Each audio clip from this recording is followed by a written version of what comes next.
Europe 1, C'est arrivé demain. Frédéric Tadei. Bonjour Fabrice Ebelboin. Bonjour. Vous êtes un spécialiste du cyberespace et de la guerre de l'information et aujourd'hui vous lancez mediameteo.com avec l'Observatoire de la transparence médiatique. Alors qu'est-ce que c'est mediameteo.com? Qu'est-ce que vous voulez mesurer et pourquoi maintenant? Alors pourquoi maintenant? Parce qu'on entre dans une période de grande tension pour ce qui est de la confrontation de différents médias, dont Europe 1 d'ailleurs fait partie d'un groupe qui est en pleine confrontation avec typiquement le service public et d'autres médias, qu'on a envie avec des amis d'y voir clair et qu'on a finalement décliné des méthodologies scientifiques qui sont en usage assez courant dans le monde des sciences politiques pour les booster avec de l'intelligence artificielle, mais une intelligence artificielle qui ne juge pas, de façon à pouvoir monter en puissance des analyses médiatiques qu'on faisait à l'occasion des élections généralement.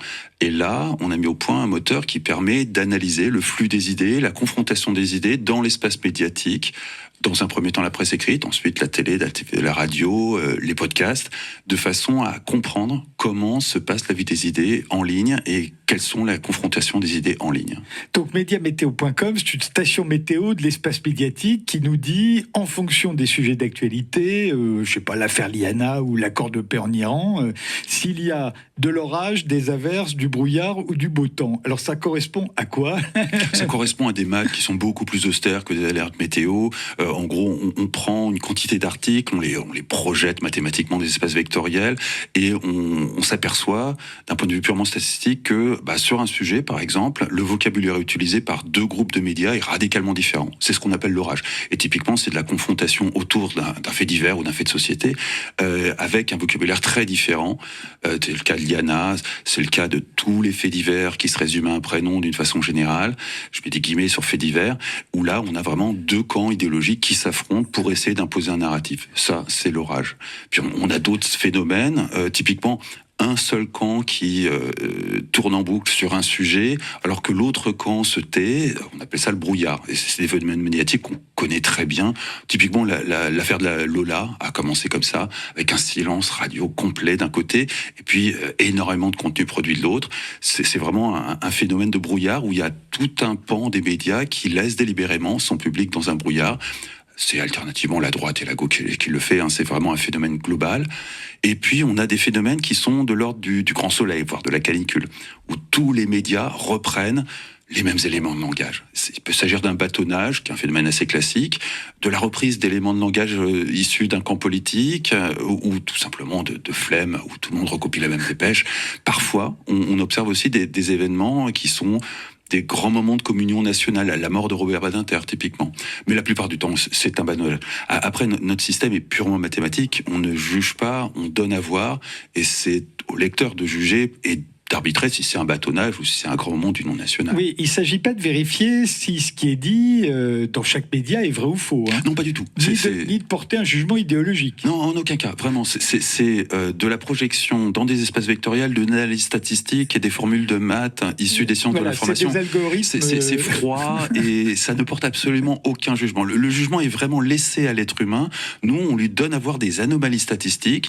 On les traduit en alerte météo parce que c'est quand même plus sympathique, mais c'est à l'être humain d'interpréter ces anomalies et de porter un jugement. Mais votre algorithme, il est capable de juger d'une orientation éditoriale, des angles de traitement, des points de convergence, des angles morts? Tout à fait.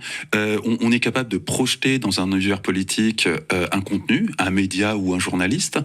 Ça se fait avec des méthodes qui sont complètement standardisé dans le monde académique, c'est KISS, Compass, Galtad, où plutôt que de projeter sur un axe droite-gauche, on va projeter sur deux axes. Un axe économique, avec l'État qui intervient, les impôts, les retraites d'un côté, puis le libre marché, le libéralisme pur et dur de l'autre, et puis un axe orthogonal, les ordonnées, où on va projeter les valeurs, avec d'un côté les valeurs de liberté individuelle, d'écologie, de défense des minorités, et puis à l'opposé, les traditions, la nation, l'autorité de l'État. La sécurité. Et la sécurité. En confrontant un texte à une batterie de questions avec des réponses fermées, c'est là qu'on utilise l'intelligence artificielle, mais très cadrée, de façon à ne pas avoir d'hallucination, on va pouvoir indexer un contenu sur cette grille et le positionner politiquement, par extrapolation, positionner politiquement un média et du coup identifier des médias qui sont dans une grappe cohérente d'un point de vue politique et qui s'opposent à une autre grappe qui elle-même est cohérente. Mais à quoi ça sert? Parce qu'on se doute bien que sur la plupart des sujets économiques ou sociétaux, un média de gauche comme Libération ou un média de droite comme Le Figaro ne vont pas être d'accord. Qu'est-ce que vous allez m'apprendre de plus? Je vais vous donner des outils de mesure scientifique dépassionnés et dépolitisés. Des outils qui peuvent être reproduits, peuvent être audités, sont totalement transparents, le code est ouvert et qui ne se prêtent pas à discussion. On peut reproduire les calculs et ces calculs ne sont pas orientés politiquement. Donc je vais être une espèce d'arbitre des élégances qui va permettre de mesurer de façon scientifique le phénomène qu'évidemment on pressent tous, mais on est tous inscrits dans des camps politiques et du coup on a tendance à plus voir les défauts de l'adversaire que ses propres défauts. Là, on va avoir une vision globale et un aperçu global de la confrontation des idées dans l'espace médiatique. Mais ce qui est intéressant, c'est on parle beaucoup de droitisation de la société française, par exemple, et notamment de ces médias. Ce qui serait intéressant, c'est de constater peut-être que, au fond, une analyse dite de droite, ce qu'on aurait appelé une analyse de droite il y a 30 ans, par exemple, est aujourd'hui portée par l'ensemble des médias, y compris les médias de gauche, sur certains sujets. Alors, vous pourrez le remarquer, par exemple? On va pouvoir le faire. On va lancer une campagne de crowdfunding pour financer énormément de calculs et des développements complémentaires. L'idée, c'est dans un premier temps attaquer toute la presse écrite, ensuite la radio. Vous voulez dire l'analyse? L'analyse, bien sûr. Ensuite, la radio, ensuite la télévision, et pour finir, les podcasts, et ensuite attaquer aux archives. Et c'est là qu'on va pouvoir remonter, pour certains médias, sur des archives qui remontent à 30, parfois même 40 ans, et observer des dérives, des réalignements, des changements. Un média, quand il est acquis par un nouvel actionnaire, généralement, il change de ligne éditoriale. Ça, on va pouvoir l'observer très précisément. Mais c'est pas pour tout de suite. Ça va demander au moins 6 à 9 mois de calcul intensif. Mais il va falloir en plus cartographier l'espace politique. Or, le vieux clivage gauche-droite, on ne sait pas si il est encore très efficace. Et puis surtout, ce qui est de gauche et de droite aujourd'hui n'est pas forcément ce qui était de gauche et de droite il y a 30 ou 40 ans. Absolument. Et ça, on va vraiment pouvoir le mesurer précisément à travers l'analyse des archives. Ça va être très intéressant de voir comment différents médias ont évolué, parce que là aussi, on a tous, à partir d'un certain âge et d'une pratique des médias, observé des médias qui dérivaient, qui se dériver, ça veut rien dire, parce que pour moi, c'est qui change, qui évolue. Qui évolue plus à droite, plus à gauche, plus libéral, plus conservateur. Est-ce que ça ne dépend pas, pardon de vous interrompre, mais est-ce que ça ne dépend pas aussi des sujets? On peut se droitiser en économie, par exemple, se gauchiser, je sais pas, sur le mariage homosexuel, par exemple. C'est typiquement pour ça qu'on isole complètement sur deux axes séparés la mesure droite-gauche d'un point de vue économique et la mesure droite-gauche d'un point de vue des valeurs. On peut effectivement être totalement conservateur sur les valeurs, mais totalement pour la redistribution et les impôts. Il n'y a pas vraiment d'offre politique pour ce type de positionnement, mais il y a forcément une population. Et on va d'ailleurs observer que, d'un point de vue médiatique, il y a des endroits qui ne sont pas adressés. Et il y a des gens en France qui ont certains positionnements, je pense notamment à celui-là, un conservateur, mais pour la redistribution, qui correspond sans doute à une grosse partie des électeurs du Front National. Il n'y a pas de médias en face. Et je parie, on n'a pas encore fait les analyses, mais je parie que l'offre en matière de podcast est pléthorique.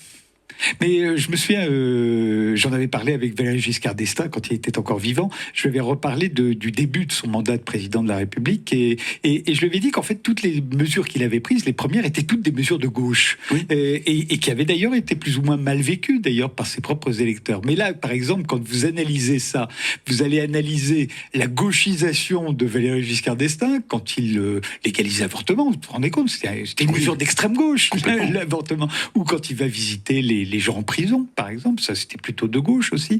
Est-ce que vous analysez Valéry Giscard d'Estaing en train de se gauchiser ou les réactions des médias à la gauchisation de Valéry Giscard d'Estaing? Non, je n'analyse que les médias, pas les politiques, uniquement les médias et ce que reflètent les médias. Et alors, je suis pas sûr qu'on arrivera à remonter à des archives aussi lointaines. Mais j'imagine qu'il se passe aujourd'hui la même chose. Il se passe exactement la même chose. Voilà.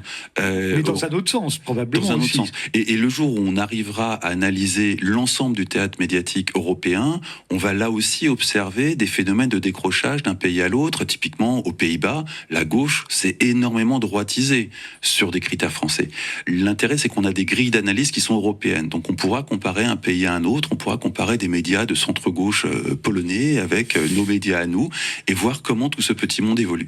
Comment parvenez-vous à analyser un média sans lire ses contenus de manière subjective? Comment mesurer objectivement ce qui n'est pas objectif, justement? Alors pour ce qui est de leur positionnement politique, on confronte un texte, là ici un article, à une série de questions sur les droits sociaux, la retraite, l'immigration, tout un questionnaire qui est pas le nôtre, on l'a piqué au monde académique, et en fonction des réponses, on va lui attribuer un positionnement dans une grille bidimensionnelle, les valeurs d'un côté, l'économie de l'autre, et à partir de là, on a un positionnement politique en ayant juste interrogé le texte. C'est là où l'intelligence artificielle joue un rôle assez critique. Une intelligence artificielle qui est très très très cadrée, de façon à ne pas avoir d'hallucination, ne pas lui laisser la moindre place ni au jugement, ni à quoi que ce soit. Elle remplace une petite main qui habituellement était dans les laboratoires de sciences politiques un peu partout en Europe. C'était confié aux doctorants. Là, on a remplacé des doctorants besogneux par une intelligence artificielle, et ça donne des résultats qui sont tout à fait convaincant, et on n'a pas besoin de lire le texte. C'est une intelligence artificielle qui va confronter le texte à une série de questions, le positionner. Ensuite, on passe la main à de l'algorithmie tout à fait classique, c'est pas de l'IA. On projette le vocabulaire de l'article dans un espace vectoriel, ce qui permet ensuite de passer la main à des maths qui vont comparer des espaces vectoriels et repérer des anomalies statistiques. Donc c'est les mathématiques qui sont seuls juges. C'est les mathématiques qui sont seuls juges. Et c'est pas un jugement au sens humain du terme. On a bien compris. De l'anomalie statistique qu'on vous remonte, et c'est vous qui portez le jugement. Mais par exemple, la conversation que nous venons d'avoir, comment ils l'analyseront? Les journaux s'intéresseront à la radio. C'est plus complexe. On va ajouter un deuxième filtre, en plus de ce positionnement politique. On va ajouter un filtre qui là aussi est issu du monde académique, qui s'appelle Space Time Attitude. L'espace, le temps et l'attitude. On va typiquement analyser dans le discours quel est notre rapport au temps. Est-ce qu'on est dans un rapport nostalgique au passé? Est-ce qu'on est dans l'immédiateté du direct? Est-ce qu'on est dans la projection, la prospective? Et puis, pour ce qui est de l'espace, on va analyser si on est dans un rapport au terroir, si on a un rapport aux régions, ou au contraire à la nation, ou à l'Europe, ou à un universalisme. Et tout ça, ça va s'indexer, se calculer, se scorer. Et pour l'attitude, on va analyser si on est face à quelqu'un qui a une attitude qui est dans la polémique, qui est dans le consensus, ou qui est dans l'analyse. Tout ça va être analysé, ça va nous donner une seconde grille d'analyse qui va nous permettre de comparer une émission de Pascal Praud avec une matinale de France Inter, et de regarder comment tout ça évolue, se confronte. Merci Fabrice Epelboin, ça s'appelle mediameteo.com. C'est ouvert, et c'est ouvert à tout le monde. Mediameteo avec un S à media.com, et c'est ouvert. Merci encore.